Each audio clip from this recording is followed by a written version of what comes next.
In the ancient world, long before empires like Babylon or Egypt rose to their greatest heights, a story begins in a region known as Mesopotamia, between the rivers Tigris and Euphrates, a land that would one day be remembered as the cradle of civilization. It is here, among city-states and kingdoms bound by the worship of many gods, that we meet a man who would change the course of history. His name was Abram, later known as Abraham, a name that would echo across millennia as the father of nations.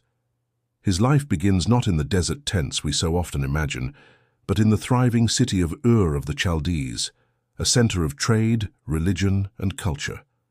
Here, among ziggurats rising like mountains of mud brick, people bowed to celestial deities, the moon god Nana chief among them. Abraham's family was part of this world. His father Terah was a man of standing, involved in the life of the city, and Abraham grew up immersed in the rhythms of Mesopotamian life. To understand Abraham's story, one must first understand the world he was born into. Ur was a place where the boundaries between divine and human were thought to blur. Gods were seen as forces woven into every detail of life: agriculture, fertility, war, the phases of the moon. People carved idols to house their gods, and temples structured entire communities. In this polytheistic world, the idea of one God, unseen and indivisible, was not merely rare, it was revolutionary. And yet, according to the biblical narrative, Abraham heard such a voice, a call that separated him forever from the world around him. The voice did not come with thunder or spectacle. Rather, it came as an invitation, a command paired with a promise. Go from your country, your people, and your father's household to the land I will show you. It was a call away from everything secure, family, homeland, inheritance, toward a destiny both vast and uncertain. Abraham was promised that his descendants would form a great nation, that through him all families of the earth would be blessed. This promise, simple in words, yet cosmic in scope, is what defines the life of Abraham. To leave behind Ur was no small decision. For ancient Mesopotamians, one's land was not just geography, it was identity, tied to the gods of that place. To leave was to step away from protection, to risk isolation. But Abraham responded to the call. He departed with his wife Sarah, his nephew Lot, and a caravan of servants and possessions, moving northwest toward Haran. Haran, situated along key trade routes, was a place of transition. It is here that Terah, Abraham's father, eventually died. And it is from Haran that Abraham would receive the command to move again, this time southward into Canaan, the land promised by the unseen God. The decision to follow this divine command reshaped Abraham's life into one of wandering. Unlike the settled city life of Ur, Abraham became a nomad, pitching tents in new lands, moving his flocks through open fields, encountering new peoples. This nomadic life also represented a theological shift. Without temples or idols, Abraham's worship was expressed in altars of stone, simple and unadorned, rising wherever he pitched his tent. These altars marked not only places of sacrifice, but also moments of encounter with the divine. They were physical reminders that his God was not bound to place, but present wherever Abraham went. Yet the promise of a great nation seemed to clash with immediate reality. Abraham and Sarah were childless. In a culture where lineage meant survival, where sons carried on the family name and secured one's place in history, this absence was profound. Every time the promise of descendants was spoken, it seemed to highlight the impossibility. Still, Abraham believed, though that belief would be tested time and again. His story unfolds not only as a narrative of faith, but as a negotiation with reality. When famine struck, Abraham moved into Egypt, where survival required compromise. He feared for his life, worried that the Egyptians would kill him for his beautiful wife Sarah, and so he claimed she was his sister. This act of self-preservation revealed the tension between trust in divine protection and fear of human power. Pharaoh took Sarah into his household, and only divine intervention prevented disaster. Abraham left Egypt richer in livestock and goods, but the incident foreshadowed the challenges of holding faith in the face of danger.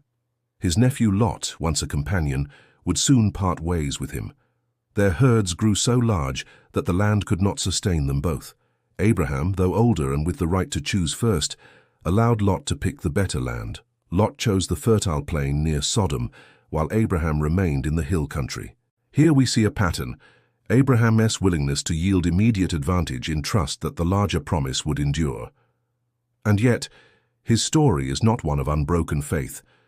It is human, filled with moments of uncertainty, negotiation, and even laughter at the absurdity of divine promises. One of the most striking episodes comes when Abraham, still childless, seeks assurance. He asks how he can know that the promise will be fulfilled. In response, God initiates a covenant ritual, one deeply rooted in ancient Near Eastern practice. Animals are cut in two, their halves placed opposite each other, and Abraham watches as a smoking firepot and a blazing torch pass between the pieces. This symbolic act represented binding agreement, the kind of treaty kings made with their subjects. But here, it is the unseen God who passes through, declaring an unbreakable bond. This moment cemented Abraham's role not simply as a wanderer, but as a covenant partner with the divine, his life now part of a larger story that transcended his own generation. Still, the tension of barrenness remained. Sarah, weary of waiting, urged Abraham to take her maidservant Hagar, a common practice in the ancient world where surrogate motherhood secured lineage. Hagar bore a son, Ishmael, whose presence both fulfilled and complicated the promise. Abraham loved Ishmael, saw in him the hope of continuation, yet the divine word returned, declaring that Sarah herself would bear the child of promise, despite her age, despite the impossibility. When Sarah overheard this, she laughed, a laughter of disbelief, and yet, the name of the promised child, Isaac, would forever echo that moment, for Isaac means he laughs. Abraham's story thus unfolds as a constant interplay of faith and doubt, promise and fulfillment, human frailty and divine insistence. Each episode adds layers, showing him not as a flawless saint, but as a figure whose greatness lies in his willingness to step forward again and again into uncertainty, trusting in a vision larger than himself. The life of Abraham moves forward as a series of encounters, each deepening the sense that his journey is not only personal, but symbolic of something far larger. After the birth of Ishmael, tensions within the household grew. Hagar, no longer simply a servant, now bore Abraham's child, and Sarah felt diminished, overshadowed by her maid. The story highlights a conflict rooted not only in human emotions, but in the larger question of who carries the covenant forward. Ishmael represented Abraham's attempt to fulfill the promise through human arrangements, while the divine insistence pointed to something beyond human control. This tension between human initiative and divine timing would become a recurring theme, shaping both Abraham's household and the destinies of nations. Yet Abraham did not cast Ishmael aside. He raised him as his son, teaching him the ways of the desert, caring for him with genuine affection. Ishmael's presence reminds us that Abraham's story is not cleanly linear, but layered, with multiple threads of lineage, each carrying consequences far beyond the present moment. It was in this context of uncertainty that Abraham experienced one of his most profound encounters. Sitting at the entrance of his tent in the heat of the day, he saw three strangers approaching. Hospitality was a sacred duty in the ancient Near East, where survival often depended on the kindness of others, and Abraham rushed to offer water, bread, and rest. But as the narrative unfolds, it becomes clear these are no ordinary visitors. In their words comes the reiteration of the impossible promise: Sarah, despite her age, will bear a son. The scene is deeply human. Sarah, listening from within the tent, laughs at the absurdity, while the visitors respond with a question that reverberates across history. Is anything too hard for the Lord? This episode crystallizes the nature of Abraham's faith. It is not blind. It wrestles with impossibility, doubts, and laughter. But it is also a faith that, in the end, steps forward, trusting that the impossible may yet be possible. Immediately following this scene, Abraham is drawn into another dimension of his calling: intercession. The visitors reveal their intent to investigate the outcry against Sodom and Gomorrah, cities associated with corruption and violence. In response, Abraham does something remarkable for the ancient world. He negotiates with the divine. He pleads for the cities, asking whether the righteous should perish with the wicked. In a bold yet respectful exchange, Abraham presses the number down.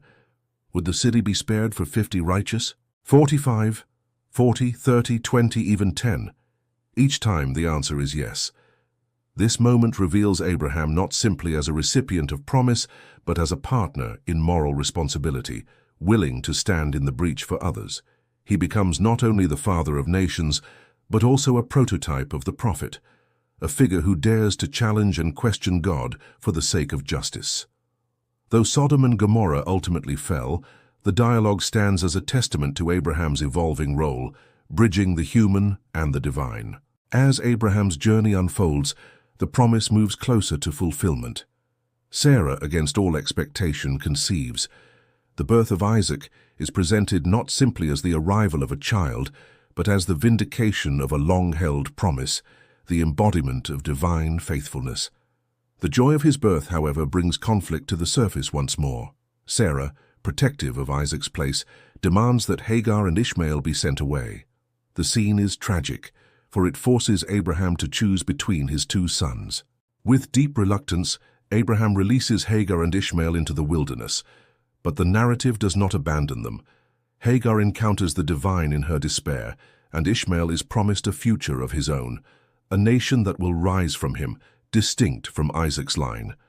This division sets the stage for a complex legacy, where Abraham becomes the ancestor not only of Israel, but of multiple peoples, each tracing their roots back to him.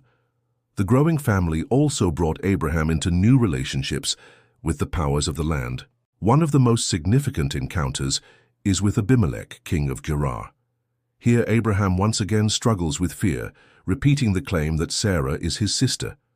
Abimelech, like Pharaoh before, nearly takes her into his household. Yet the outcome is different. God appears to Abimelech in a dream, warning him, and Abimelech responds with integrity. The episode underscores the tension between Abraham's faith and his vulnerability, but it also illustrates how divine protection extends beyond Abraham's own strength. These episodes remind us that Abraham is not a flawless hero, but a deeply human figure, whose greatness lies not in perfection, but in persistence. As Isaac grows, the narrative reaches its most dramatic and disturbing moment, the binding of Isaac, known in Hebrew as the Akedah. Abraham is commanded to take his son, the child of promise, to a mountain and offer him as a sacrifice. The weight of this command cannot be overstated. In a world where child sacrifice was not unknown, the command may not have seemed as foreign as it does to us, yet for Abraham, it was devastating. Isaac was not only his beloved son, but the embodiment of every promise he had been given. To lose him was to lose the future itself, and yet Abraham set out, Isaac beside him carrying the wood. The narrative is told with stark simplicity, every detail heightening the tension. At the moment of climax, as Abraham raises the knife, a voice calls out, stopping him. A ram is provided as substitute. The test was not about the act itself, but about the willingness to surrender even the promise, to trust the giver above the gift. This event became central to later traditions, symbolizing ultimate faith and obedience, a moment that defined Abraham's legacy across cultures and religions. Following this test, Abraham's story shifts into a new phase, marked by the realities of land and lineage. Sarah dies in Hebron, and Abraham secures a burial site in the cave of Machpelah. This purchase is more than a practical transaction. It represents his first legal claim to land in Canaan, a foothold in the promised territory. The choice of a burial site underscores the forward-looking nature of Abraham's faith. He himself remained a nomad, never fully possessing the land, but in securing a place for Sarah's body, he anchored his descendants to the land of promise. It is a small yet profound step in the unfolding story of a people. The next concern was Isaac's future. Abraham, now advanced in years, sought a wife for his son. He instructed his servant to return to his kin in Mesopotamia, insisting that Isaac must not marry among the Canaanites, nor leave the land promised to him. This task, carried out with prayer and providence, led to the meeting with Rebekah, who offered water not only to the servant but to his camels as well, a gesture of generosity that confirmed the divine choice. Isaac's marriage to Rebekah, ensured the continuation of the covenant line, weaving together the threads of promise, land, and lineage. For Abraham, it was a moment of reassurance that the story would not end with him, but would flow into future generations. As Abraham's own life drew toward its close, his role as patriarch became more visible. He married again, fathering additional children through Keturah, yet the covenant focus remained with Isaac. His final years were spent watching the next generation take shape, secure in the knowledge that the God who called him from Ur, who sustained him through famine, conflict, and test, would carry forward the promise beyond his lifetime. When Abraham died, he was buried beside Sarah in the cave of Machpelah, the first patriarch to rest in the land that had been promised but not yet possessed. His life, woven with faith, failure, hope, and endurance, had set in motion a story that would shape the destiny of nations and the faith of billions. As the life of Abraham closed with his burial in the cave of Machpelah, the story of his legacy began to take shape. His life was not only a sequence of personal trials and triumphs, but a foundational narrative that reverberated across centuries. Abraham was remembered not simply as a man who left his homeland, or as the father of Isaac and Ishmael, but as a figure who stood at the intersection of faith, history, and destiny. His name would become synonymous with covenant, with promise, with a vision of humanity bound to the divine in relationship. To understand Abraham is to see not only the man who walked the deserts of Canaan, but also the symbol he became in the memory of his descendants. The first legacy was immediate, inscribed in family lines. Through Isaac, the covenantal line continued, carrying forward the promise of land and blessing. Through Ishmael, another great line emerged, destined for its own nationhood. Abraham's story thus diverged into multiple streams, each shaping the identities of peoples across the ancient Near East. This multiplicity of descendants created both kinship and tension. The shared ancestry tied diverse groups back to a common patriarch, yet the differences in inheritance and narrative produced rivalries that echoed throughout history. What is striking, however, is how both branches retained Abraham as their root. He was not only the father of Israel, but the ancestor of tribes stretching across Arabia, each claiming connection to his name. In time, the memory of Abraham extended beyond bloodlines. For later generations of Israel, Abraham became the model of faith, the one who trusted in God's promise despite the impossibility of his circumstances. His willingness to leave homeland and kindred embodied what it meant to step into covenant. The prophets looked back to Abraham as proof that God's relationship with Israel was ancient, rooted not in recent history, but in a promise that predated kings and kingdoms. When the exiles of Judah sat in Babylonian captivity centuries later, they remembered Abraham, a single man called from a distant land, and found in his story reassurance that small beginnings could yet grow into great fulfillment. In this way, Abraham's life became more than history. It became theology, a touchstone for understanding God's faithfulness across generations. Yet Abraham's legacy was not confined to Israel alone. Among the Arab peoples, Ishmael's line preserved memory of Abraham as a patriarch of their own, a figure who tied them to divine purpose. Later traditions would recount how Abraham and Ishmael together rebuilt the sanctuary in Mecca, establishing a center of worship that endured through centuries. In this telling, Abraham was not a figure of division but of unity, binding together diverse peoples in shared ancestry and devotion. His role as father of nations was not merely metaphorical, it was visible in the spread of his descendants and in the shared memory of his faith. Over time, Abraham's significance deepened further, extending into the spiritual imagination of communities far beyond his immediate bloodlines. His story became a lens through which the meaning of faith itself was interpreted. Was faith obedience to command, as in the binding of Isaac? Was it trust in unseen promises, as in leaving Ur? Was it hospitality to strangers, as in welcoming the 3 visitors? Each episode of Abraham's life offered an answer, and together they formed a portrait of faith that inspired reflection across cultures. In Jewish tradition, Abraham became the friend of God, the one who walked before him in righteousness. In Christian tradition, Abraham was seen as the model of justification by faith, a man whose trust was credited to him as righteousness. In Islamic tradition, Abraham was remembered as a prophet, one who rejected idolatry and surrendered wholly to the will of God. These interpretations, though different in emphasis, testify to the extraordinary breadth of his influence. Few figures in human history stand at the root of so many streams of faith, revered by billions across continents and centuries. But what made Abraham such a universal figure? Part of the answer lies in the way his story combines the deeply personal with the profoundly universal. On the personal level, we see a man wrestling with infertility, with family conflict, with fear in foreign lands, struggles that are recognizably human. On the universal level, we see a figure who embodies questions of destiny, justice, and faith, questions that transcend culture and era. Abraham is both accessible and elevated, a man whose journey invites identification, while pointing beyond the individual to something cosmic. This dual character allowed later generations to see in him not only their ancestor, but their exemplar, someone whose path of faith illuminated their own. Another part of his enduring significance comes from the way his story interacts with land. Unlike later figures who ruled kingdoms or built cities, Abraham owned little more than a burial cave. His life was marked by tense, by movement, by impermanence, and yet the promise given to him was of permanence, a land for his descendants, a place where covenant would take root. The tension between his transient life and the enduring promise created a narrative of hope, one that resonated especially with later generations who themselves lived in exile or displacement. Abraham's life declared that possession was not the same as promise, and that the absence of fulfillment in the present did not nullify the future. This tension, unresolved in his own lifetime, became a source of endurance for those who followed.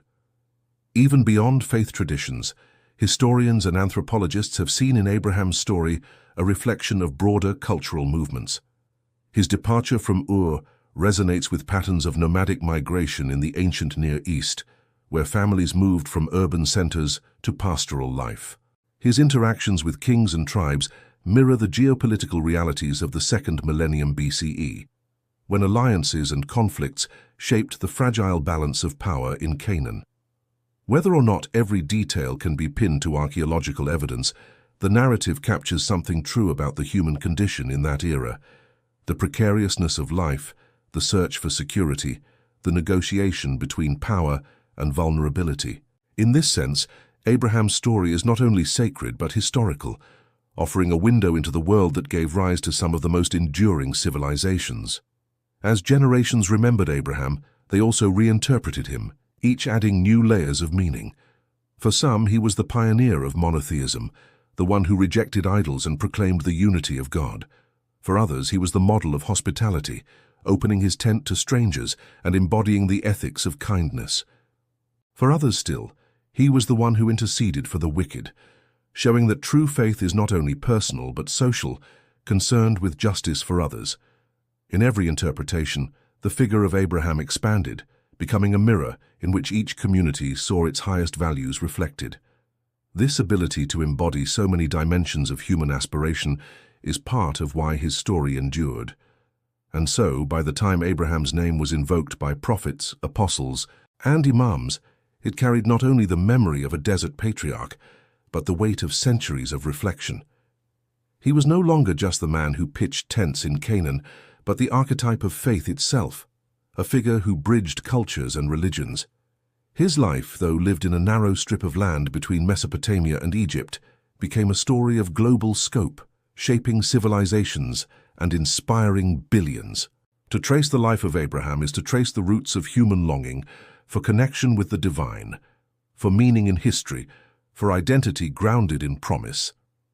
It is a story that begins with a man but ends with nations, a story whose resonance has not faded with time, but only deepened generation after generation. To understand Abraham fully, one must not only follow his footsteps across the desert, but also see the world that surrounded him. His story unfolded in a landscape shaped by the clash of empires, the rhythms of nomadic life, and the religious imagination of the ancient Near East. Though the biblical narrative centers on his faith and journey, the backdrop against which it takes place is crucial. It gives texture to the decisions he made, the encounters he had, and the meaning of the promises he received. Abraham's life was not lived in isolation, but in a world alive with movement, trade, and competing gods. The Mesopotamian cities from which Abraham's family came were among the most sophisticated centers of the ancient world. His original home, was not a backwater, but a bustling metropolis with temples, administrative buildings, and thriving markets. Archaeological discoveries in the 20th century revealed treasures from royal tombs, intricate jewelry, and complex legal documents written in cuneiform script. This was a society organized, literate, and deeply religious, devoted above all to the cycles of the moon and stars. To leave such a world for the life of a pastoral nomad was not simply a change of location, but a radical reorientation of identity. In security was found in walls and traditions. On the open plains of Canaan, survival depended on flocks, wells, and the favor of unseen powers. The land of Canaan, where Abraham journeyed, was itself a crossroads. Wedged between the empires of Mesopotamia to the east and Egypt to the southwest, it was a land perpetually influenced, invaded, and contested. Great armies marched through its valleys, traders carried goods along its routes, and city-states jostled for power. Each small kingdom was built around a fortified city, ruled by a local king and dedicated to its patron deity. These kings controlled land and labor, demanding loyalty from surrounding villages and tribes. For Abraham, who came not as a conqueror but as a wanderer, the challenge was to find space to exist within this political mosaic. He was a guest, tolerated because of his wealth in flocks and servants, but always aware of his vulnerability in a land not his own. Religiously, the world Abraham inhabited was saturated with images and rituals. Gods were associated with natural forces, storms, fertility, war, harvest, and their worship involved elaborate ceremonies. Shrines dotted the landscape, high places and sacred groves where offerings were made to secure favor. Idols were not seen as mere symbols, but as dwelling places for divine power, carefully crafted and revered. Against this background, Abraham's worship of an unseen God without image was not only unusual but revolutionary. His altars of rough stones, built in the open air, contrasted with the grand temples of his neighbors. His faith declared that the divine could not be confined to a statue or tied to a single land, but was present wherever he went. In this sense, Abraham's life marked a quiet yet radical departure from the spiritual norms of his day. Culturally, Abraham's identity as a nomad shaped much of his experience.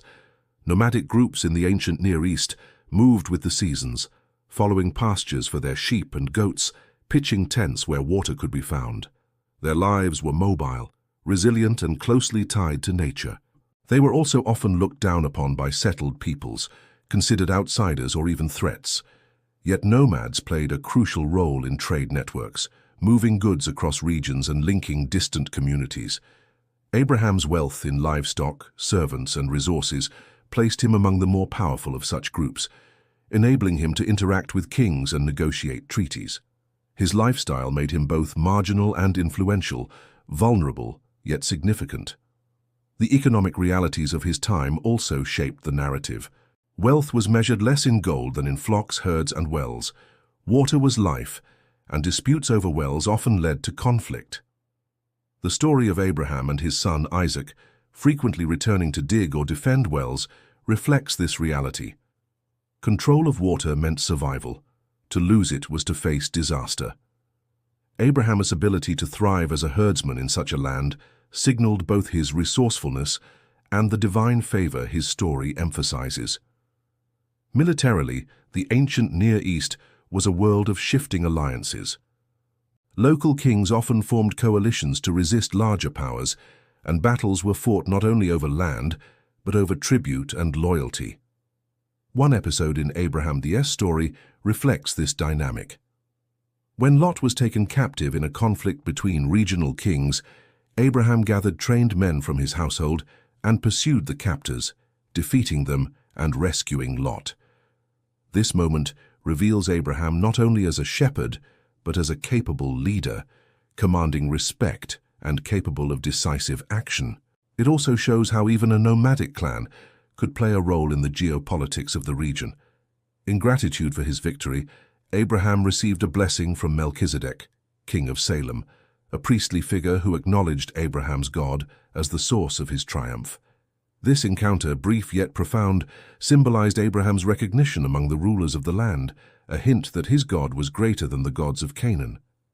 The customs of kinship and inheritance further illuminate Abraham's choices. In his world, lineage was everything. Sons carried the family name, inherited property, and ensured the continuity of the household gods.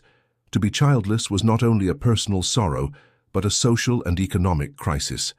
Abraham's deep concern for an heir, his willingness to consider adopting a servant or fathering a child through Hagar, all reflect the pressures of this cultural expectation. But what sets his story apart is the insistence that the heir would come not by convention, but by promise, not by human arrangement, but by divine intervention. The tension between culture and covenant lies at the heart of Abraham's journey. Hospitality was another defining custom of Abraham's world. In a harsh land, where travel was perilous, the offering of food, water, and shelter to strangers was a sacred duty. To neglect it was shameful. To provide it was honorable. Abraham's eagerness to welcome the three visitors at Mamre reflects this deeply ingrained ethic. Yet the story transforms hospitality into revelation, showing how in entertaining strangers one might encounter the divine. This idea that ordinary acts of kindness could open the door to the extraordinary was one of the ways Abraham's life redefined the cultural values of his age. The burial customs of his time also shed light on his actions. Tombs were more than resting places. They were symbols of permanence and belonging. By purchasing the cave of Machpelah as a family tomb, Abraham made a statement of faith. Though he had no permanent settlement, no walled city, he secured a place in the land of promise for his descendants. In an era when identity was tied to land and ancestry, this act ensured that Abraham's family would have roots in Canaan, however tenuous his own claim might have seemed.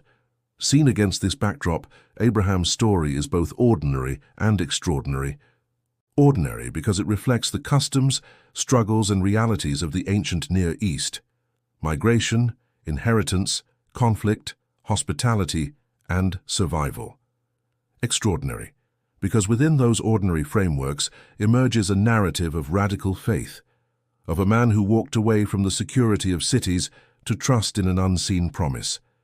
His life becomes a bridge between the human and the divine, between the culture of his time and the future it foreshadowed. Thus, the world of Abraham was not a vague backdrop, but an active force shaping his decisions, his challenges, and the meaning of his journey. His faith was not lived in abstraction, but in negotiation with the realities of his environment: fertility and famine, kings and nomads, idols and altars, wells and tombs. The extraordinary power of his story lies in how it took root in this world, yet pointed beyond it, transforming the ordinary struggles of survival into the foundation of a vision that would reshape history. As the centuries passed, the story of Abraham came to embody not only the memory of a patriarch, but the very definition of what it meant to walk with God. His life was read not simply as biography, but as prototype, a model for moral and spiritual identity. Each episode of his journey revealed something about how humans could respond to the divine, about the balance of justice and mercy, about the nature of trust and obedience. To understand Abraham is therefore to see how his choices set patterns that echoed long after his lifetime, shaping the ethical and spiritual imagination of generations to come. One of the earliest moral portraits of Abraham emerges in his role as intercessor for Sodom and Gomorrah. In that tense dialogue, Abraham stood before the judge of all the earth and asked whether it was just to destroy the righteous with the wicked. This exchange, though rooted in a specific story, has profound implications. Abraham dared to ask whether divine power must also submit to the principles of justice. In pressing God to spare the cities for the sake of even a handful of righteous people, Abraham framed a vision of mercy that tempers judgment. His voice became the voice of humanity, appealing to divine compassion, insisting that morality must govern even the actions of heaven. Later generations saw in this episode the birth of prophetic intercession, the willingness to stand between judgment and the vulnerable, pleading for mercy on behalf of others. Abraham's moral example also shines in his generosity and humility. When Lot and his herdsmen quarreled with his own, Abraham allowed Lot to choose the better land, refusing to grasp advantage for himself. This decision illustrates a principle of trust that transcends self-interest. In a world defined by competition for resources, Abraham's willingness to yield reflects a deeper conviction that security lies not in possession, but in promise. Later teachers and thinkers would look back to this episode as a model of how faith reshapes values, liberating individuals from the anxiety of scarcity and enabling them to act with generosity. Hospitality, too, became one of the moral hallmarks associated with Abraham. His eagerness to welcome the 3 strangers at Mamre, to prepare a meal and wash their feet, set a standard for kindness to the vulnerable and unknown. In the ancient Near East, hospitality was survival, but Abraham's welcome transcended custom. He did not hesitate or delegate. He hurried to serve, treating strangers as honored guests. This act, later remembered as an encounter with the divine, suggested that true faith expresses itself not only in worship, but in practical love. In the centuries that followed, communities shaped by Abraham's memory would elevate hospitality into a sacred duty, echoing his example. Perhaps the most complex moral dimension of Abraham's story is found in his obedience during the binding of Isaac. The command to sacrifice his son raises troubling questions, for it appears to pit morality against obedience, love against faith. Why would the God who promised descendants through Isaac demand his life? And why would Abraham comply? Later interpreters wrestled with these questions endlessly, finding in them a paradox that defined the very essence of faith. Some saw Abraham's willingness as the ultimate act of trust, the recognition that even if Isaac were taken, the promise could still stand. Others saw it as a test of loyalty, a moment when Abraham surrendered even the gift for the sake of the giver. Still others grappled with the ethical dilemma, asking whether true obedience could ever demand the sacrifice of justice and love. Whatever the interpretation, the episode fixed Abraham in memory as the exemplar of radical faith, the one who placed ultimate trust beyond human calculation. This tension between justice and obedience is central to Abraham's role as a moral prototype. On the one hand, he challenged God to act justly. On the other hand, he submitted without question to a command that seemed unjust. How can these 2 dimensions coexist? The answer lies in the depth of his relationship with God. Abraham did not see obedience and questioning as contradictions but as expressions of covenant partnership. He trusted enough to obey, but he also trusted enough to argue. This dynamic became a model for later traditions, showing that faith is not passive submission, but active engagement, a dialogue between humanity and the divine. Another aspect of Abraham's moral influence lies in his patience.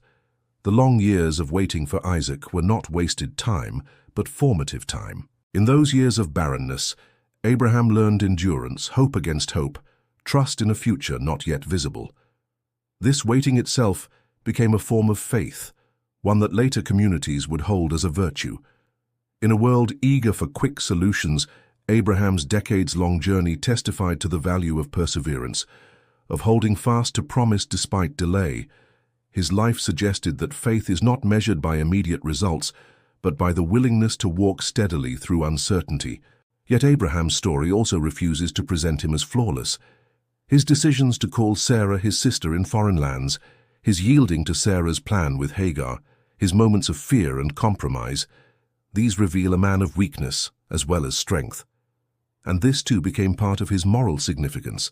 Abraham's greatness was not in being perfect, but in returning again and again to the path of faith. Later generations found comfort in this humanity, seeing in Abraham a figure who stumbled but pressed on, who doubted but believed, who faltered but endured. His story declared that faith is not the absence of failure, but the persistence of trust amid failure. In the covenant ceremony, where God passed between the divided animals, another moral dimension emerges. Normally, in such rituals, both parties would walk between the pieces, symbolizing mutual obligation. But in Abraham's vision, it was God alone who passed through, binding himself to the promise without demanding equal terms from Abraham. This moment redefined covenant as not merely a contract of equals, but as an act of grace in which the divine took upon himself the weight of fulfillment. For later interpreters, this underscored the moral character of God as faithful and generous, and Abraham as the recipient who trusted in that faithfulness. Together, covenant and faith formed the moral foundation of an enduring relationship. Thus, Abraham's life became more than a personal story. It became a mirror in which later generations saw the contours of moral and spiritual life. Justice and mercy, generosity and humility, hospitality and obedience, endurance and trust. These qualities found their prototype in him. Yet they were never abstract virtues detached from reality. They were lived in the rough terrain of migration, famine, conflict, and family strife. Abraham's greatness was that he embodied these virtues not in isolation, but in the messy, uncertain circumstances of real life. In the end, Abraham's role as moral prototype lies in his willingness to walk forward into uncertainty with trust.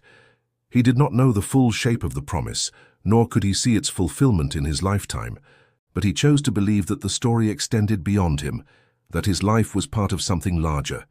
In doing so, he offered a model of faith not as certainty but as journey, not as possession but as hope. And that model, rooted in the deserts of Canaan, became a compass for countless generations, guiding them in their search for meaning, justice, and God. As Abraham's story moved from lived experience to remembered tradition, his figure grew in stature, becoming more than a wandering shepherd in the deserts of Canaan. He became the anchor of ancestry, the political ancestor whose name provided legitimacy, unity, and identity for peoples seeking to define themselves. In the ancient world, lineage was power. Kings traced their authority to heroic founders, clans justified their claims to land through ancestral roots, and tribes marked their distinctiveness by recounting the deeds of those who came before them. Within this landscape, Abraham's story evolved into more than personal memory. It became a political resource, a narrative of origin that bound communities together and set them apart from others. In Israel's tradition, Abraham stood as the fountainhead of covenant identity. By claiming descent from him, the people of Israel defined themselves not simply as another tribal group among many, but as heirs to a divine promise. The covenant with Abraham, reaffirmed through Isaac and Jacob, was not merely a family story, but a charter of nationhood. To say, "We are children of Abraham," was to claim special status, a chosen identity rooted in a relationship with God that predated kings, laws, and even the exodus from Egypt. It provided a sense of belonging that transcended geography. Even in exile, when the land was lost and the temple destroyed, Abraham's story offered continuity, a reminder that the covenant began not in possession but in promise. Politically, this made Abraham the unifying figure who held scattered tribes together in a shared origin story. Yet Abraham's political significance was not limited to Israel. Other peoples traced their roots to him as well, most prominently through Ishmael. In the biblical narrative, Ishmael was blessed with the promise of becoming a great nation, and his descendants were associated with the tribes of Arabia. For these peoples, Abraham provided ancestral legitimacy, linking them to a patriarch who was both revered and connected to divine promise. In later centuries, Arab traditions expanded this connection, portraying Abraham not only as their ancestor, but as a prophet who, together with Ishmael, established sacred rituals and rebuilt holy sanctuaries. In this way, Abraham became a shared political ancestor, claimed by groups often in conflict, but united in the memory of descent. The power of Abraham's name lay in its capacity to bridge divides while also distinguishing communities. To claim Abraham was to root oneself in antiquity, to anchor identity in a story older than kings and kingdoms. This was particularly important in a world where legitimacy often depended on demonstrating continuity with the past. For Israel, invoking Abraham linked them to divine election. For Arab tribes, invoking Abraham linked them to noble ancestry. Even beyond these groups, neighboring peoples were aware of the Abrahamic tradition, acknowledging him as a figure of stature. His story became a marker of identity, shaping how groups saw themselves and how they related to others. Politically, the covenant itself had implications. It was framed not only as a spiritual promise, but as a territorial one. The land of Canaan was promised to Abraham's descendants. This claim, reiterated across generations, became a political charter, grounding the people's right to the land in divine authority. Unlike other ancient charters, which were based on conquest or treaties, the Abrahamic covenant rooted territorial claim in a promise older than history itself. This gave the people of Israel a unique sense of entitlement, one that would shape their political struggles for centuries. The land was not merely geography, it was inheritance given by God to the seed of Abraham. Such a claim carried profound political weight, especially in times of displacement or foreign rule, when appeal to ancestry became a rallying cry for hope and eventual restoration. Abraham's interactions with rulers in his own lifetime also contributed to his political image. His treaties with Abimelech, his meeting with Pharaoh, his alliance with local kings, all portrayed him not as a mere wanderer, but as a figure of influence. Though he owned no city, he negotiated as an equal with kings. His wealth, his armed men, and his reputation gave him standing. In later memory, these episodes were magnified, presenting Abraham as someone who commanded respect even among the great of the land. This elevated his status from pastoral patriarch to proto-statesman, a figure who navigated the political landscape of his time with wisdom and authority. The purchase of the cave of Machpelah as a burial site also carried political significance. It was not only an act of piety, but a legal transaction, conducted publicly before witnesses. By securing the site, Abraham established a permanent foothold in the land of Canaan. In ancient societies, burial sites symbolized ownership and continuity. By buying land outright, Abraham ensured that his descendants would have a claim to Canaan, not just by promise, but by legal deed. Later generations would see this as the seed of political sovereignty, the first tangible piece of the promised land secured by their ancestor. As traditions developed, Abraham's figure became even more politicized. For communities under threat, invoking his name was a declaration of identity. In the time of the prophets, when Israel was surrounded by empires, Abraham was remembered as proof that their relationship with God was ancient and enduring. In the Second Temple period under Persian, Greek, and Roman rule, Abraham became a rallying point for national pride, a symbol that they were not just another subject people, but the chosen descendants of a patriarch who walked with God. His name offered resilience against assimilation, anchoring identity in ancestry and covenant. This political dimension extended far beyond the ancient Near East. When Christianity spread across the Roman world, Abraham was invoked as the spiritual ancestor of all who lived by faith. Paul of Tarsus argued that Abraham's trust in God before the giving of the law made him the father not only of Israel, but of all who believed. This redefinition of descent, from biological to spiritual, allowed Abraham to become the ancestor of a community that transcended ethnicity and geography. In doing so, Abraham became a political figure once more, a unifying ancestor for a movement that spread across the empire and beyond. In Islam, Abraham's political significance deepened further. He was remembered as the model of surrender to God, the one who rejected idols and established pure worship. His connection to Ishmael rooted Arab peoples in divine ancestry, while his rebuilding of the Kaaba in Mecca established a sacred center that united tribes into a broader religious community. For the early Muslim community, invoking Abraham legitimized their place in the lineage of monotheism, linking their faith to a patriarch older than Moses or Jesus. Thus Abraham became the father not only of nations, but of civilizations, his memory a political and spiritual bond for millions. Through all these developments, one sees how Abraham's life, initially the story of a nomadic wanderer, was transformed into the foundation of identities, claims, and communities. His name became a banner under which peoples gathered, a charter for land, faith, and belonging. In a world where lineage was power, Abraham offered the ultimate lineage, connection to divine promise, rooted in antiquity, enduring through exile and empire. To be a child of Abraham was to have a place in history, to belong to a story larger than oneself, to carry a claim that no empire could erase. In this way, Abraham became not only a father of nations, but a political ancestor, shaping identities across millennia. His story provided more than inspiration, it provided legitimacy, the kind of legitimacy that kings, prophets, and communities alike could invoke. His life, once marked by tents and altars, now stretched across empires and civilizations, a name that bound together diverse peoples while also distinguishing them.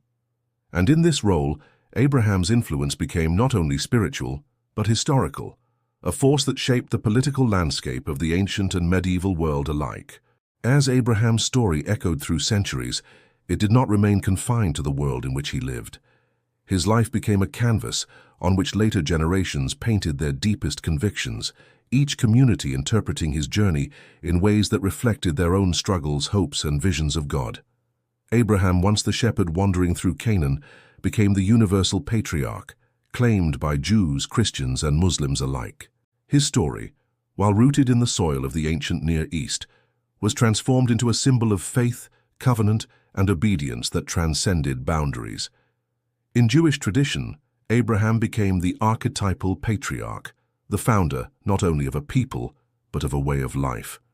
Rabbinic writings portrayed him as the first monotheist, the man who smashed his father's idols and proclaimed the oneness of God in a world steeped in polytheism. Though this story is not found in the biblical text, it reflects the way later Jewish teachers understood him, as one who stood alone against the currents of his age. For them, Abraham's greatness was not simply in responding to God's call, but in perceiving the divine order when all others were blind to it. He was celebrated as a teacher, a preacher of righteousness, who drew converts and spread knowledge of the true God long before Sinai. His tent was remembered as open on all sides, a symbol of hospitality to strangers and seekers alike. In this vision, Abraham became the moral and theological founder of Israel, embodying values of justice, compassion, and devotion that shaped Jewish self-understanding. The covenantal sign of circumcision further bound Abraham to Jewish identity. According to tradition, Abraham was the first to receive this command, marking his body and the bodies of his descendants as belonging to God. For generations, circumcision became not only a physical sign, but a ritual of continuity, linking each new child of Israel back to Abraham. In times of persecution, when empires sought to suppress Jewish practices, circumcision became a defiant affirmation of identity, a declaration that the covenant of Abraham remained unbroken. Thus, Abraham's obedience in this act was remembered not only as personal faithfulness, but as the founding moment of Jewish distinctiveness. Christianity, emerging centuries later, looked to Abraham with fresh eyes.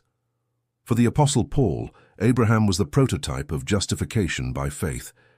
Paul argued that Abraham's trust in God was counted to him as righteousness long before the giving of the law. This insight allowed Paul to claim Abraham as the father of all who believed, Jew and Gentile alike. In this interpretation, descent from Abraham was no longer defined by blood, but by faith, by trust in God's promise. Abraham thus became a bridge figure, one whose faith prefigured the Christian gospel, and whose example justified the inclusion of non-Jews into the community of believers. This reimagining of Abraham carried profound symbolic weight. He was no longer only the father of Israel, but the father of faith itself, a figure whose legacy extended across ethnic and cultural boundaries. In Christian thought, the binding of Isaac took on new layers of meaning. Isaac, carrying the wood for his own sacrifice, was seen as a foreshadowing of Christ carrying the cross. Abraham's willingness to offer his son was interpreted as a mirror of God's willingness to offer his own son. This typological reading deepened Abraham's role, linking him to the central drama of Christian salvation. The story of Abraham, once a narrative of promise and testing, became an allegory of redemption, his life interpreted as pointing forward to the ultimate act of divine love. Islamic tradition too embraced Abraham with reverence, naming him Ibrahim and recognizing him as one of the greatest prophets. In the Quran, Ibrahim is described as a Hanif, a seeker of truth who rejected the worship of idols and turned to the worship of one God. Like Jewish tradition, Islam remembered him as the first true monotheist, but it placed particular emphasis on his surrender, his willingness to submit completely to God's will. Indeed, the very word Islam means submission, and in Ibrahim Muslims found the perfect model of such surrender. His willingness to sacrifice his son, whether identified as Isaac or Ishmael in various traditions, was remembered as the ultimate act of obedience. In Islamic memory, Abraham also played a central role in the establishment of sacred space. Alongside his son Ishmael, he was said to have rebuilt the Kaaba in Mecca, dedicating it as a house of worship to the one God. This act transformed Abraham into the founding figure of Muslim ritual, linking him to the practices of pilgrimage and prayer that define Islamic worship to this day. The annual festival of Eid al-Adha, commemorating his willingness to sacrifice his son, remains one of the central rituals of the Muslim world, uniting millions in remembrance of his obedience. Thus, across these three great traditions, Abraham was remembered and reinterpreted in diverse ways. In Judaism, he was the patriarch, the covenantal father, the first to recognize God's oneness and to live by justice and hospitality. In Christianity, he was the exemplar of faith, the father of believers, whose story pointed forward to Christ. In Islam, he was the prophet of pure monotheism, the rebuilder of the sanctuary, the model of submission. Each tradition saw in him a reflection of its deepest values, shaping his story to express its own understanding of God and humanity. What is striking is not merely the differences, but also the continuities. In all three traditions, Abraham embodies faith, hospitality, obedience, and covenant. He is remembered as one who stood apart from his world, who trusted in God against all odds, who was willing to act with radical generosity and radical submission. The variations in interpretation reveal the flexibility of his story, its capacity to resonate across cultures and centuries. His life became a prism, refracting the light of faith into different colors, yet always pointing back to the same source. Abraham's symbolism extended even further. Beyond the confines of religion, he became a cultural icon, a figure invoked in literature, philosophy, and political discourse. Philosophers like Kierkegaard wrestled with his obedience at Mount Moriah, seeing in it the teleological suspension of the ethical, the paradox of faith that transcends reason. Artists and writers reimagined his story, painting and retelling the drama of father and son on the mountain. Politicians and preachers invoked his name as a symbol of faith, courage, and heritage. Across continents and centuries, Abraham's figure remained potent, always capable of new meaning, always a point of reference in humanity's ongoing search for God. The symbolic Abraham is therefore not only a historical memory, but a living presence, continually reinterpreted by each age. His life provides a language of faith that can be adapted to new contexts, a narrative of promise and trust that never ceases to inspire. And in this, he becomes more than a man of his own time. He becomes a figure for all time, a father not only of nations, but of ideas, values, and hopes that stretch far beyond the deserts of Canaan. Abraham's legacy did not remain contained within the boundaries of scripture or ritual.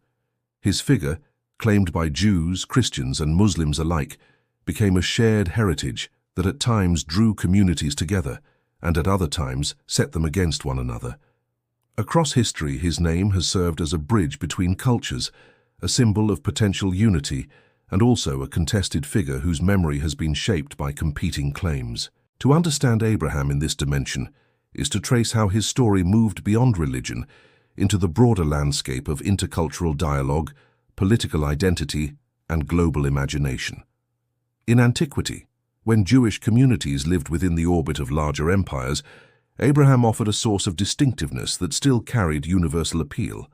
Hellenistic writers took note of him, sometimes presenting him as a philosopher who discovered monotheism by reason. This image of Abraham as a thinker aligned him with traditions of wisdom valued across the Mediterranean world. Such interpretations allowed Jewish communities to present Abraham not merely as their ancestor, but as a figure of broader significance, someone whose insights could speak to Greek intellectual traditions. In this way, Abraham became a bridge, enabling conversation between Jewish faith and Hellenistic philosophy. Christianity extended this bridge even further. By interpreting Abraham as the father of all who believe, regardless of ethnic descent, early Christians were able to connect diverse populations across the Roman Empire under a shared ancestor. This universality was central to Christianity's expansion. In communities stretching from Jerusalem to Rome, from Alexandria to Antioch, Abraham's name provided continuity, reminding believers that their faith was not a novel invention, but rooted in the ancient promise to a man who lived centuries before Moses or Christ. By reimagining Abraham's fatherhood in spiritual terms, Christianity created a foundation for intercultural unity, linking people of different languages and customs in a common story. Yet the same figure could also divide. For Jewish communities, Abraham remained the biological and covenantal ancestor, the one whose descendants were marked by circumcision and bound by Torah. To see others claim Abraham in ways that bypassed these signs was to risk erasing Jewish distinctiveness. Thus, debates in the first century over the meaning of Abraham's faith were not merely theological, but cultural, shaping identity and community boundaries. Abraham was at once a unifying figure and a contested one, claimed in ways that sometimes fostered dialogue and sometimes sharpened difference. Islamic tradition brought another expansive reinterpretation. By presenting Abraham as a prophet of pure monotheism, Islam created a connection not only to Jewish and Christian traditions, but also to the wider Arabian world.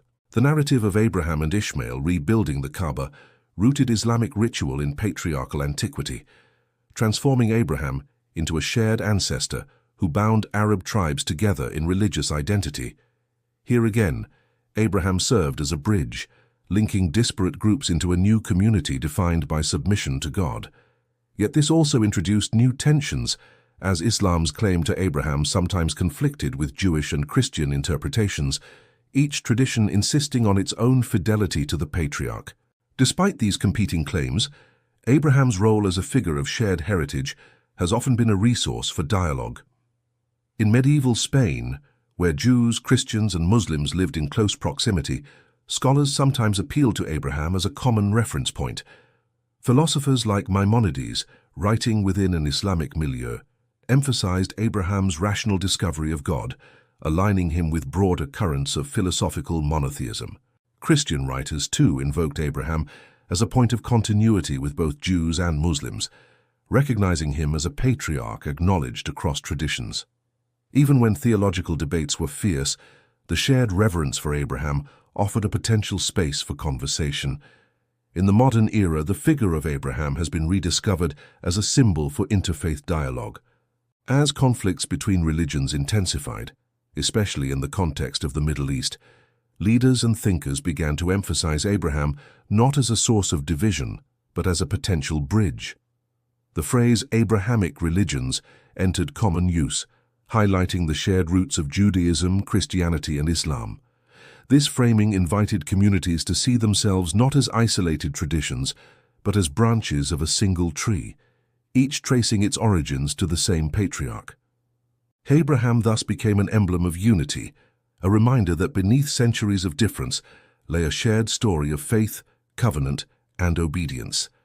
At the same time, the very breadth of Abraham's legacy means that he has often been invoked in political contexts. In the conflict over land and identity in the Middle East, both Jews and Muslims appeal to Abraham as the ancestor who anchors their claims to territory and heritage. Here, Abraham's name becomes a contested resource, used to justify competing narratives of belonging. In such contexts, the bridge of Abraham is strained, his figure pulled in opposite directions by groups seeking legitimacy in his story. The very universality of Abraham makes him a powerful symbol, but it also means that his memory is rarely neutral, often bound up in the struggles of those who claim him. Beyond conflict, however, Abraham continues to inspire efforts at reconciliation. Interfaith initiatives, pilgrimages, and dialogues often begin with Abraham as common ground. To gather around his memory is to acknowledge a shared lineage, a recognition that despite theological differences, Jews, Christians, and Muslims all see in him a father of faith. The imagery of Abraham's tent, open on all sides, welcoming strangers, has become a metaphor for interreligious hospitality, an invitation to sit together under the shared roof of ancestry. In these contexts, Abraham's life becomes not just ancient history, but a living symbol of hope for peace and mutual understanding. The enduring power of Abraham as a bridge lies in the paradox of his story. He is both particular and universal, both the father of a single chosen people and the father of many nations. His covenant was tied to a specific land, yet his faith was praised as a model for all humanity. He is remembered through rituals that distinguish communities, yet his obedience and trust resonate across traditions. This duality allows Abraham to serve as both anchor and bridge, grounding identities while also linking them together. It is perhaps this tension that gives Abraham his ongoing relevance. In a world fractured by difference, his story reminds us that shared roots can coexist with diverse expressions. In a world where faith traditions often clash, his memory offers the possibility of dialogue grounded in respect for common heritage. And in a world searching for meaning, his journey of trust, hope, and covenant continues to inspire across cultures and religions. Thus, Abraham stands as more than a figure of the past. He is a living bridge, one whose story continues to shape relationships between peoples and faiths. Whether invoked in conflict or reconciliation, in politics or prayer, his name carries weight, inviting us to see both the particularity of our own traditions and the universality of the human search for God. The desert wanderer of Canaan has become the meeting point of civilizations. A patriarch whose life, remembered and reinterpreted, remains a compass for dialogue and identity across the ages. Abraham's story, rooted in sacred tradition, did not remain confined to synagogues, churches, or mosques. It spilled outward, flowing into the worlds of philosophy, literature, and art, inspiring generations of thinkers and creators who saw in his life a drama that reached beyond religious boundaries.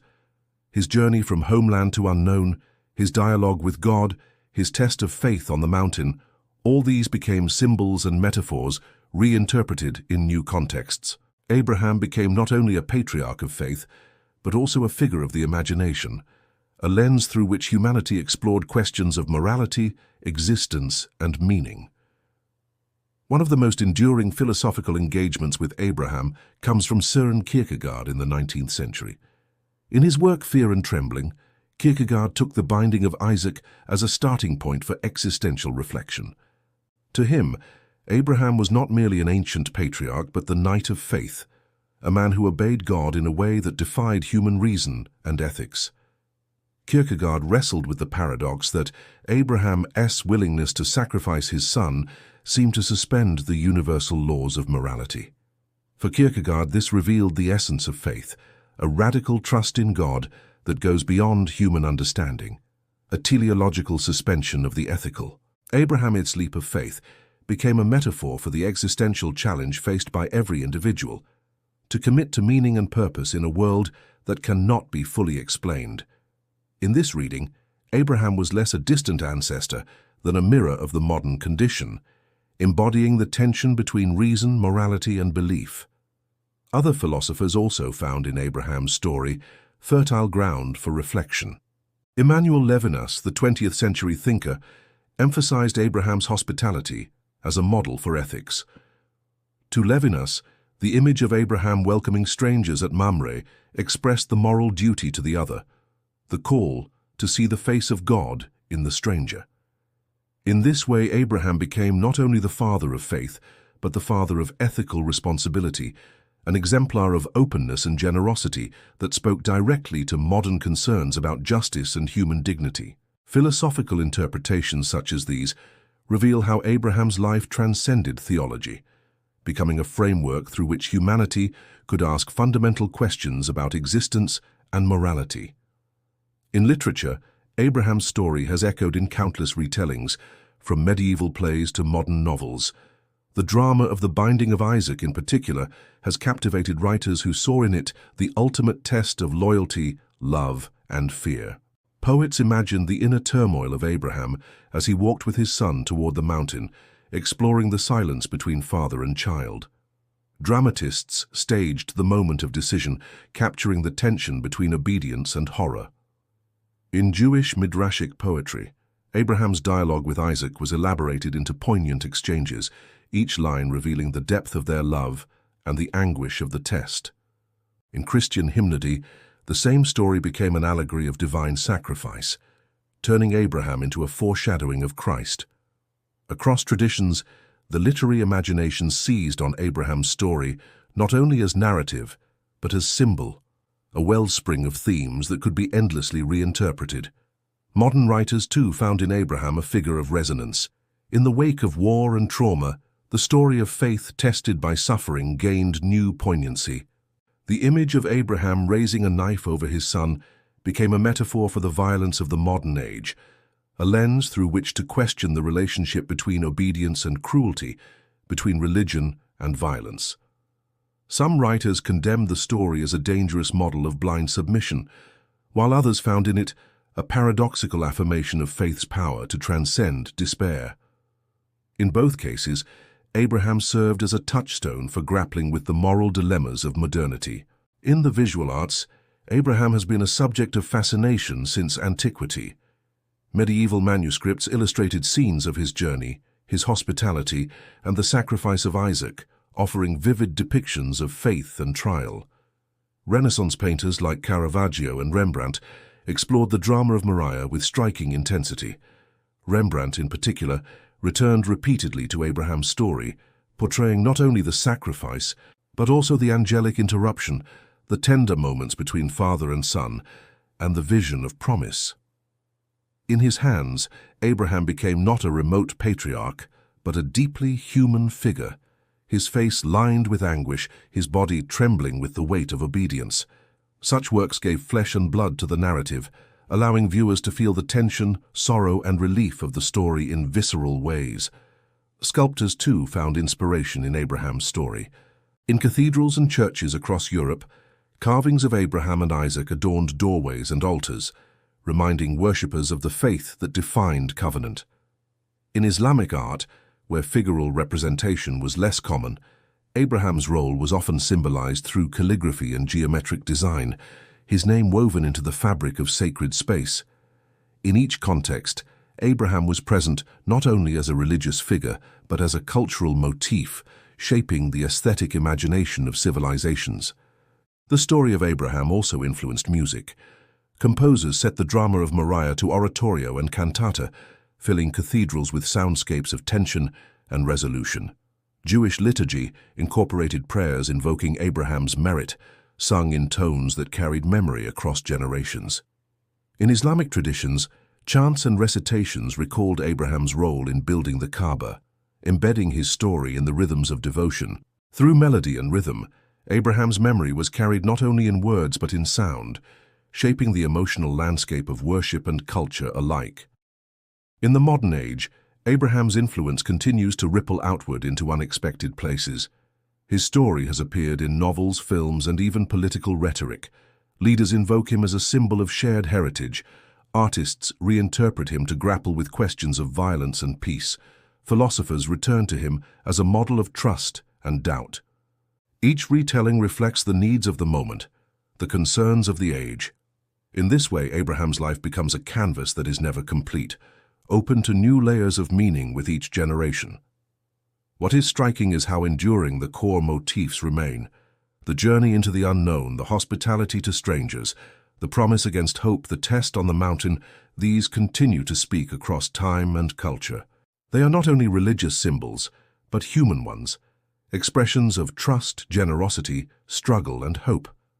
Abraham's story endures because it is at once particular and universal, rooted in a specific history, yet resonant with the questions that define the human condition. Thus, in philosophy, literature, and art, Abraham lives on as more than a patriarch.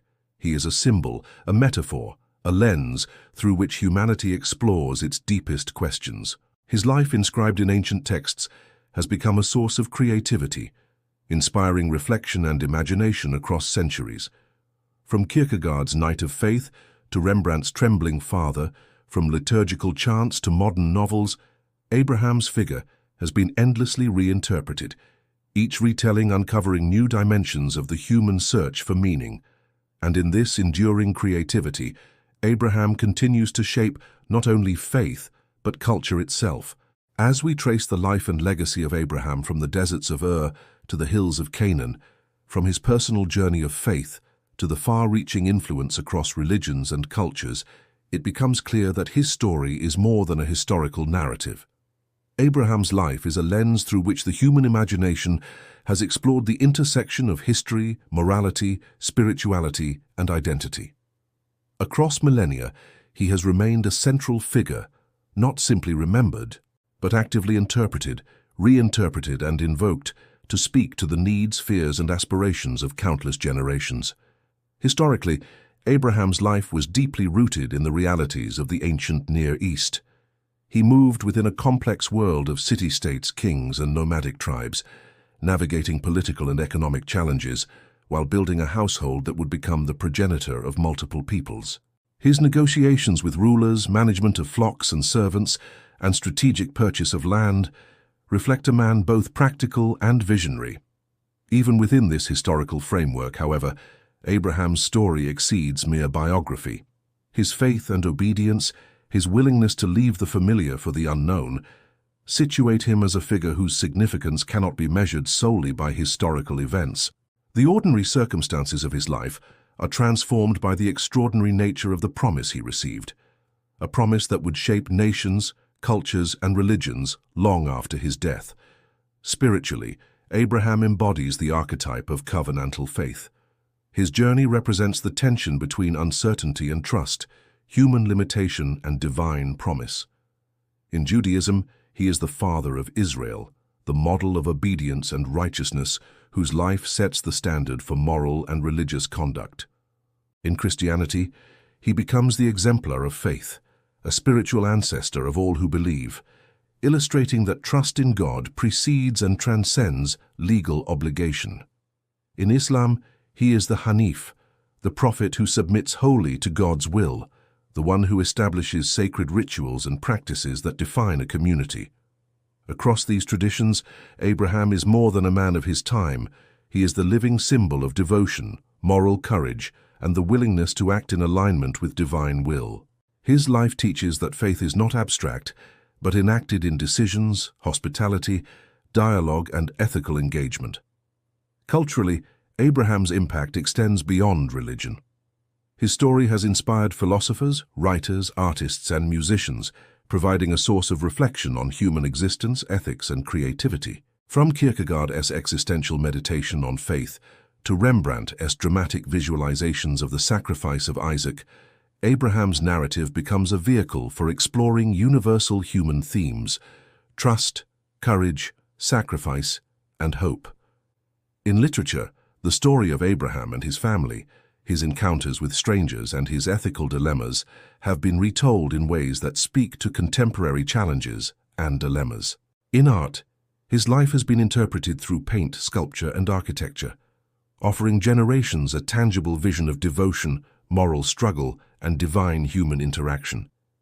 Even outside explicitly religious contexts, Abraham's story resonates as a metaphor for journeys into the unknown, for the courage to act according to conviction, and for the enduring power of promises that outlast the individual. Politically and socially, Abraham's memory has been invoked to establish identity and legitimacy. To claim Abraham as an ancestor is to root oneself in history, tradition, and divine favor. For Jews, he is the source of covenantal identity. For Arabs, the ancestor of Ishmael's line. For Christians, the spiritual father of all believers. In each case, Abraham serves as a bridge between the human and the divine, between communities seeking continuity and individuals seeking purpose. His legacy has been both unifying and contested, a point of convergence and divergence, yet always a marker of heritage, belonging, and moral vision. His life has provided a framework for understanding leadership, justice, and communal responsibility, offering a model for navigating the complexities of human society in relation to divine guidance. Perhaps the most remarkable aspect of Abraham Asar's enduring influence is the way his story continually adapts to the needs of each age. Across centuries, communities have reinterpreted his journey to reflect contemporary concerns. In exile or persecution, Abraham becomes a figure of hope, demonstrating that divine promise endures despite adversity. In times of ethical reflection, he embodies the tension between obedience and justice, offering a model for moral reasoning. In interfaith dialogue, He serves as a common point of reference, a shared patriarch whose story invites recognition of both difference and unity. In each context, Abraham is alive, not as a relic of the past, but as a figure whose meaning continues to unfold in human experience. Even the paradoxes in his life, his moments of doubt, his negotiations, his compromises, enhance his relevance. Abraham is not an idealized, flawless figure. He is human, capable of fear, error, and hesitation, yet always returning to trust and covenant. This humanity allows his story to resonate across time, making him approachable to those who struggle with their own doubts, fears, and moral challenges. Abraham's greatness lies not in perfection, but in his persistence, his willingness to act despite uncertainty, and his capacity to embody hope in the face of impossibility. His life shows that faith and moral courage are not the absence of struggle, but the endurance through it. Moreover, Abraham's story reminds us that the personal and the universal are inseparable. His journey as a family man, a herdsman, a negotiator, and a worshipper intersects with themes that are timeless: the search for home, the responsibilities of parenthood, the challenges of ethical decision-making, and the pursuit of meaning in a world filled with uncertainty. These intersections make Abraham a figure of continuous relevance, a man rooted in history, a model of spiritual aspiration, and a symbol whose meaning expands across culture, religion, and human imagination. In summation, Abraham's life is a convergence of history, spirituality, morality, and culture.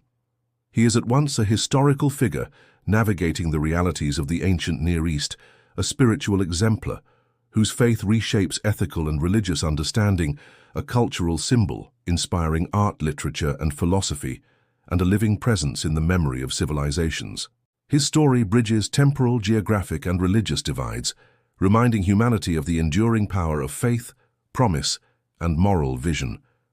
The desert wanderer, who once left Ur in obedience to a divine call, has become the father of nations, a patriarch of faith, a symbol of ethical courage, and a figure whose life continues to illuminate the human journey. Abraham's legacy endures, not simply because of what he accomplished in his own time, but because of what his life continues to teach. That trust, courage, generosity, and hope are not limited by circumstance, that moral and spiritual integrity are forged in the challenges of the everyday, and that the stories of one life can ripple across centuries, shaping the identity, faith, and imagination of countless people. His life remains a testament to the enduring capacity of humanity to seek, to obey, and to hope. In remembering Abraham, we encounter a man who is simultaneously ancient and timeless, particular and universal, human and profoundly sacred, a figure whose journey continues to speak across the ages, inspiring generations to walk into the unknown with faith, purpose, and courage.